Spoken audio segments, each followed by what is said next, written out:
All right, Whit, I'm doing all my research. I've got all my post-it notes. It looks like a beautiful mind over here with all this crap going on. I just ripped one of them. But Okay. I'm writing down, well, first of all, the Bills odds on seeding. That one's real Yeah. I important to figured me. that's what most of your post-it notes say. So they have a 2% chance at the 1 seed. They've got an 8% chance at the 2 seed, a 9% chance at the 3 seed. The 4 seed is the only seed they can't get because of those dang Steelers and Ravens.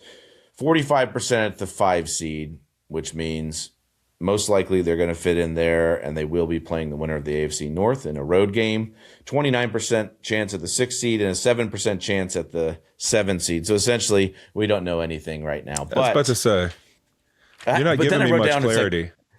the path to the 1 seed in the AFC, and I started to Okay. be okay. Who's still eligible? Well, 6 of the 7 teams are still eligible. Houston still has a path to the 1 seed, so it's an absolute mess to figure out right now. Let's just talk about the two teams that have the highest and best chances of getting the 1 seed. So one of the teams we have is going to be in our Christmas game, which we had circled and we're looking forward to. The Broncos and the Chiefs. Well, the Chiefs just got blown out by the Titans. But the Broncos' path to the 1 seed is pretty simple. Just win your last 2 games, and they're going to be the 1 seed. I want to more talk about the team that I'm more excited about maybe getting the 1 seed, which is the Patriots. They finally made me a believer.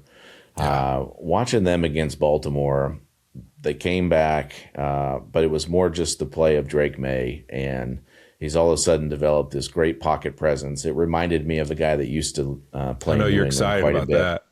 And it scared the crap out of me, Whit. I don't like seeing it because, man, they look like both those teams look dangerous, but New England, after that Baltimore game, looks like they got another stud. And now I am completely convinced Drake Maye is going to ruin my life and take over the AFC East. Yeah, I think when you look at that football team, you think of Mike Vrabel, situational master, what a great coach he is. And I think we even look at the success he had in Tennessee, and kind of you always felt like, man, you just needed Tannehill to have some of that in him and be that kind of player for them to take that next step when he was with the Tennessee Titans. It looks like with this New England team, he's got that guy. He's got a young guy that has that ability, regardless of situation, to find those moments to take over a game. I thought when you look at this one, Baltimore's desperate. You're going to get their absolute best shot, everything they have. Obviously, Lamar goes down, and that hurts them. But you're continuing to live in a game where you're down 2 scores. I'm thinking, man, I'm already looking at the seeding. I'm trying to figure out, all right, now where the Bills fall in this. Like, how do they win the division? That's already what I'm doing in the second half of this game. And then Drake Maye, I mean, he just looks like he never flinches, and he never seems like his emotions go one way or the other. He's just, really stoic the entire time, and he just continues to make plays and continue to make play after play, throw after throw, and keep them in this football game. I think it's something that's really impressive about him. And the other thing, we talk about this week to week when guys are down in the offensive line and we realize it affects them. Man, he's down tackles, he's down guards, he's had guys in and out of the lineup. All he does is continue to adjust himself in the pocket, find his space, get the ball out in time and a rhythm. I mean, the dude looks like a really special football player. And I mean, right now, if you said, hey, who do you have the most faith in, like of these 1 seeds, like the chance to be it and represent it? I mean, to me, the New England Patriots are the team you probably have as much faith in as anybody else. Yeah, and a second post-it note here, the thing that I wrote down about Drake Maye, and this just goes to New England, this goes to Josh McDaniels and the way that he coaches and the way that offense is run, but there's intent behind every single play that they call. There are no wasted plays. There are no throwaway plays. Everything they do has intent behind it, whether it's setting something else up or getting them in a good position to be successful. But that part of it, when you watch them, they have solutions on every play. He's got pre-snap control, which is the thing, heading into year 2, heading into a new system and being able to do this with Josh McDaniels, that's when you start to see these young guys take the next step. And in this offense, I saw it. I saw it against Baltimore. He had full, complete, calm control of everything that was happening before the snap. The ability not just to move around in the pocket, but to make those throws. His accuracy, and we've talked about it before on the deep balls, is unbelievable. He's unflappable to seal the game, showing off, oh, yeah, by the way, I'm athletic too, and can take this thing down and run for 15 or whatever it was. They all of a sudden have become a very scary team in my mind because I kept buying into the narrative of they're not playing anybody. They haven't played anybody yet. Yeah, they played the Bills, but they haven't done.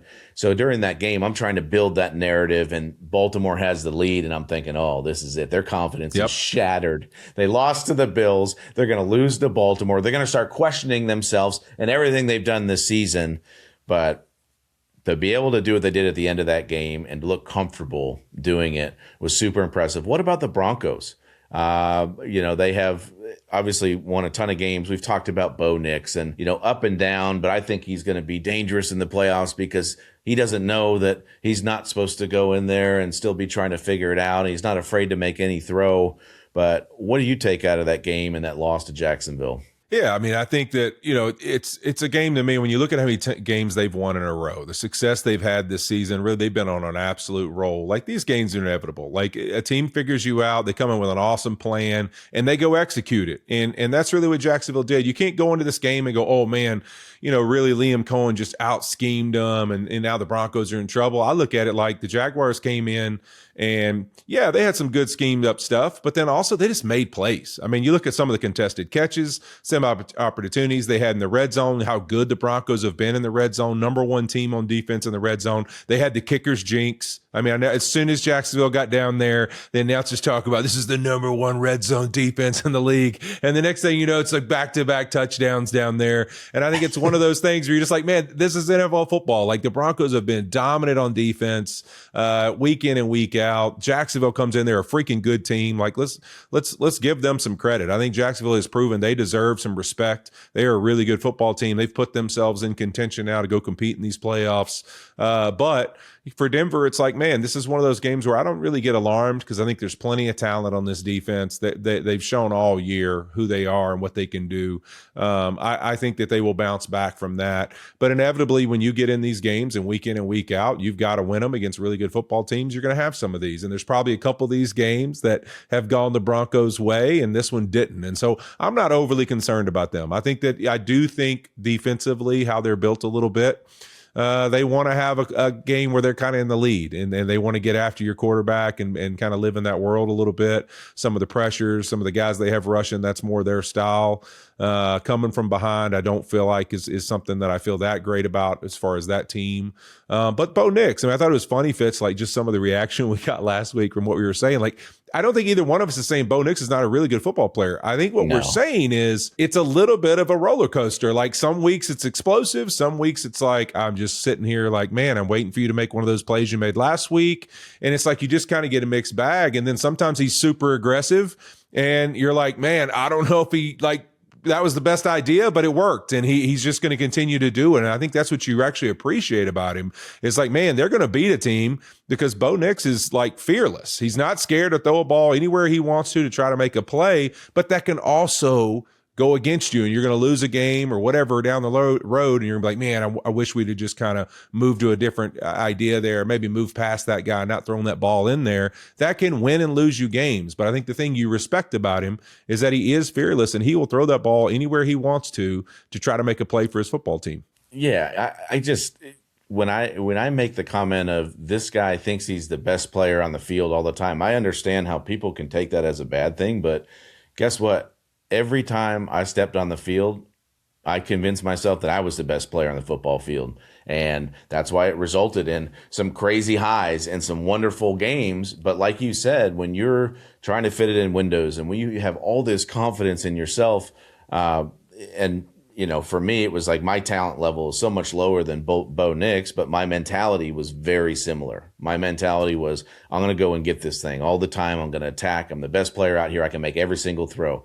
Now, could I? No. That's why Brett Favre had the career that he did, and I had the career that I did. Now, did it work on some weeks? It certainly did. But that's why it's a scary mentality in the playoffs, because if you're a defense going against a guy that thinks he's the best player on the field and isn't afraid to make any throw, like, ask Sherm which guy he wants to play against, right? I mean, yes, it may end up in more opportunities for the defensive backs, but there's also going to be days where he hits it just right, and all of a sudden, Cortland Sutton makes a big catch, and then Harvey makes a big run. And it's like that offense feeds off of confidence and making big plays. Yep. And the more it happens in games, the more momentum that they can grasp. Now, the crazy thing about that too, I feel like we talked about the last few weeks, San Francisco, how nobody's talking about them, but the Chargers, nobody's really talking about them right now. Just about to ask a nice little run.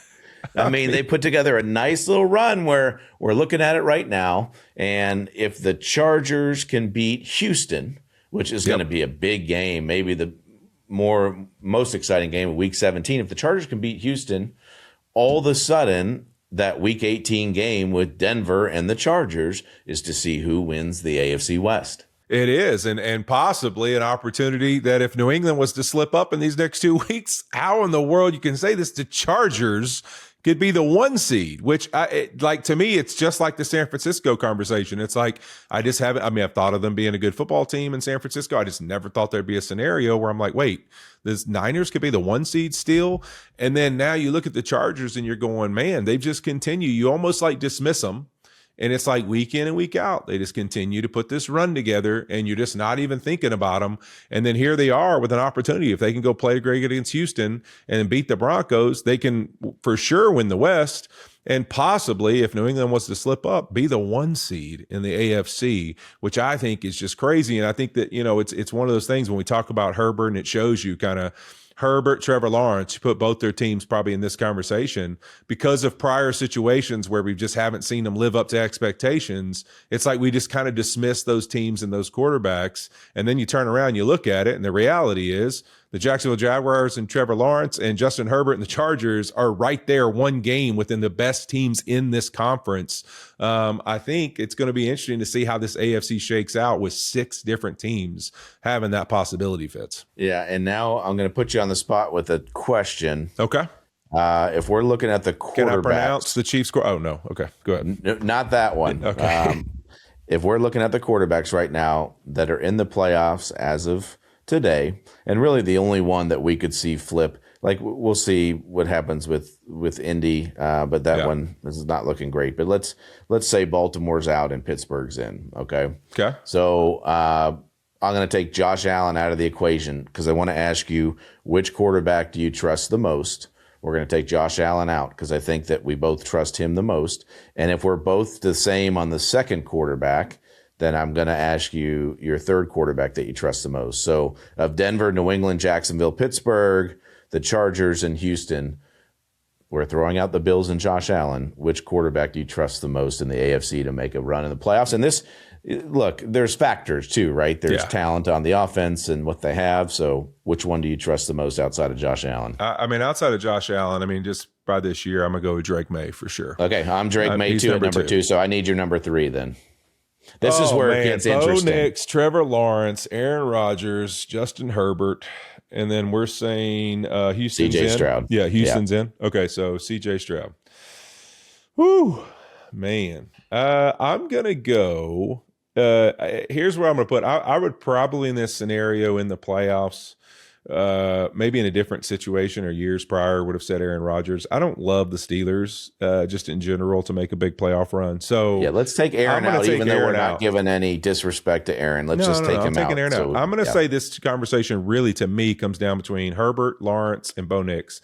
I'm going to say because of scenarios and situations, I'm going to probably lean. Oh man, this is tough. This is a tough one. You know what? I'm going to go play callers. So I'm going to go Sean Payton and Liam Cohen. So I'm eliminating Herbert just because of that. And I'm going to go only because I like who he is and his mentality. I'm going to go Bo Nix just because I think he's got that effort mentality. Yeah, I like that. And I'm going to go Justin Herbert. I love it. And I'm telling you, man, I think they've found a way with all the injuries they've had on offense to try to figure this thing out. And it's been a huge part of that has been him. And I just think what he's shown, the toughness he's shown with the broken left hand and the surgery during the season and coming back and all the obstacles and hurdles he's had to overcome, this little run that they've put together, I think he's my guy that I would trust after we are taking out Josh Allen, Drake Maye. I think Justin Herbert's third. We talk about this with teams that overcome things, and regardless how the Chargers season shakes out, Do you feel really confident, not just in the playoffs, but with him going forward in this franchise, just the kind of year he's kind of fought through, the player he's become through losing some of your line? I just think of, like, you think of having all his tackles out. Like, I mean, and people forget, like, these two tackles are two of the best in the NFL, honestly, at their positions. They're really, really good football players. So next year, when they're healthy there, it's not like a team that, like, oh man, they got to go find a bunch of pieces.